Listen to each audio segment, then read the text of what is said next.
बिस्मिल्लाहिर्रहमानिर्रहीम। अस्सलाम वालेकुम। हाँ, मेरा आज का टॉपिक है कि कंस्ट्रक्शन किस बिल्डर या किस कंपनी से करवाई जाए। अक्सर देखने में आया है कि लोग मैप किसी भी सोसाइटी से, जो जिस सोसाइटी का घर उनको पसंद आता है, वो फैमिली जाके विज़िट करती हैं घरों को और उस सोसाइटी से मैप निकलवा लेते हैं और निकलवा के उसकी कॉपीज़ वगैरह करवा के कोई आर्किटेक्ट बाहर से पकड़ा, उसकी सबमिशन तैयार करवा के और सोसाइटी में सबमिट करवा के नक्शा अप्रूव करवा लिया। और आगे बात आ जाती है कंस्ट्रक्शन की, तो अड्डे से मिस्त्री मजदूर लिए और पैसे बचाने के लिए कंस्ट्रक्शन जो है उसको स्टार्ट करवा दिया। ये सरासर गलत है। लैंडलॉर्ड किसी का नुकसान नहीं कर रहा होता, वो सिर्फ और सिर्फ अपनी घर की, अपनी इमारत का बेड़ा गर्क कर रहा होता। क्योंकि जिस राज को, मिस्त्री को आप अड्डे से लेके आते हैं, ना तो उस बेचारे को ड्राइंग्स पढ़नी आती हैं, ना जो आर्किटेक्ट ने डिटेल्स दी होती हैं वो उसको पढ़ सकता है।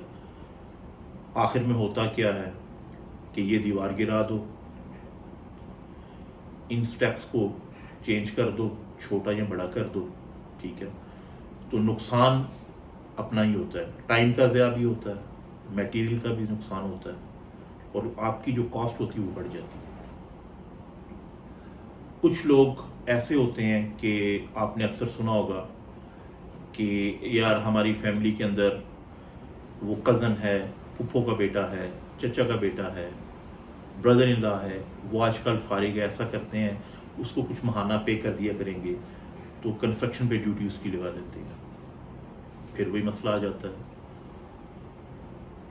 कि ना उस बेचारे को किसी चीज़ का इल्म होता है, सिर्फ लालच किया कि वो ड्यूटी कर लेगा, कुछ खर्चा पानी उसको लगा दिया करेंगे और घर जो है वो बन जाएगा।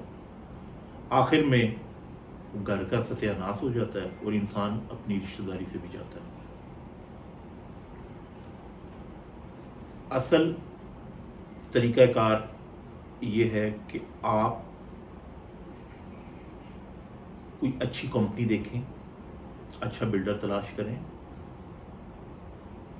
जिन्होंने पहले काफ़ी अच्छे प्रोजेक्ट्स किए हों, उनकी डिटेल्स लें, उनके भी प्रोजेक्ट्स मौके पे क्या चल रहे हैं, वो पहले कितने साल से मार्केट के अंदर काम कर रहे हैं, उनकी वर्थ क्या है, कितने प्रोजेक्ट्स वो कर चुके हैं, कहाँ कहाँ पे उन्होंने काम किया है, ये सारी डिटेल्स लेकर फिर आप उस कंपनी को काम दें।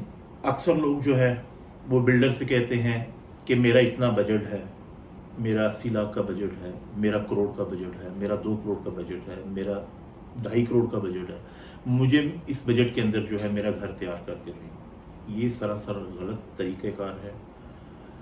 आप अपना आर्किटेक्ट हायर करें, आर्किटेक्ट से कहें मेरा करोड़, मेरा 1.5 करोड़, 2 करोड़, 2.5 करोड़, 3 करोड़, जितना भी आपका बजट है, मेरा ये बजट है, इस बजट के अंदर मुझे मेरा घर डिज़ाइन करके दें।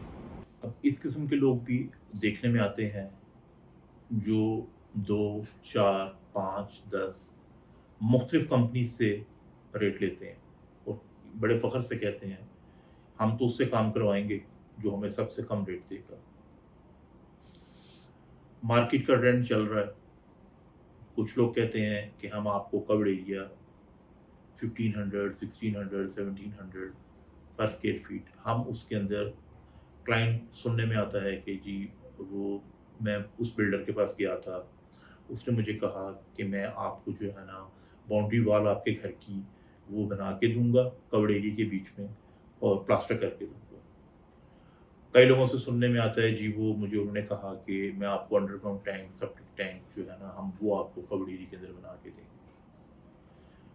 कुछ लोगों से सुनने में आता है जी मुझे उस बिल्डर ने मुझे ये कहा कि गलियां, गैराज जो हैं उसका सीवरेज डाल के और फर्श आपको रफ करके हम देंगे।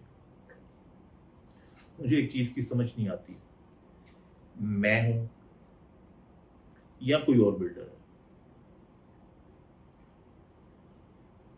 कोई भी आपको अपनी जेब से डाल के नहीं ना देता है ना देगा। ہوگا کیا کہ آپ کے میٹیریل کی ریشو جو ہے وہ کم کر دی جائے گی. آپ بڑے خوش و خرم ہوں گے کہ جی ہم نے تو یہ چیز بیچ میں لے لی یا باؤنڈری وال ہم نے فری لے لی, ٹینکس فری لے لیے, گلیاں گیراج جو ہیں وہ ہم نے اس کا سیوریج اور فرش کچے کر کے ہم نے وہ فری لے لی. یاد رکھیں کہ بلڈر کو بلڈر کا حق جو ہے اس کو ادا کریں, اس سے ایک ریٹ کریں کورڈ ایریا کا کہ یہ میرا کورڈ ایریا, آپ مجھے بتائیں کہ آپ میرا گرے سٹرکچر کتنے روپے اسکوائر فیٹ کے اندر مجھے بنا کر دیں گے. اس کے بعد جو آپ کا ایکسٹرا میں آتا ہے جیسا کہ انڈر گراؤنڈ ٹینک ہے, سیپٹک ٹینک ہے, اوور ہیڈ ٹینک ہے, آپ کی گلیوں کے سیوریج ہیں, گلیوں کو رف کرنا ہے, آپ کی باؤنڈری وال ہے, باؤنڈری وال کا پلاسٹر ہے, اس کا کانٹریکٹ آپ اس سے ایکسٹرا کا الگ کریں تاکہ بلڈر کو یہ گنجائش چھوڑیں کہ وہ آپ کے پاس جو کام وہ آپ سے ایگری کر رہا ہے وہ آپ کو ڈیلیور کرے. لیکن لوگ اس چیز کو نہیں سمجھتے. میرا یہ فرض بنتا تھا کہ میں آپ کو اس چیز سے آگاہ کروں, اور امید کرتا ہوں کہ آپ جب بھی کبھی بھی کسی کمپنی کے ساتھ کانٹیکٹ کرنے جائیں گے تو ان چیزوں کا خاص خیال رکھیں گے. آج کے لیے اجازت چاہوں گا, انشاءاللہ نئے ٹاپک کے ساتھ آپ کے ساتھ ملاقات ہوگی. السلام علیکم.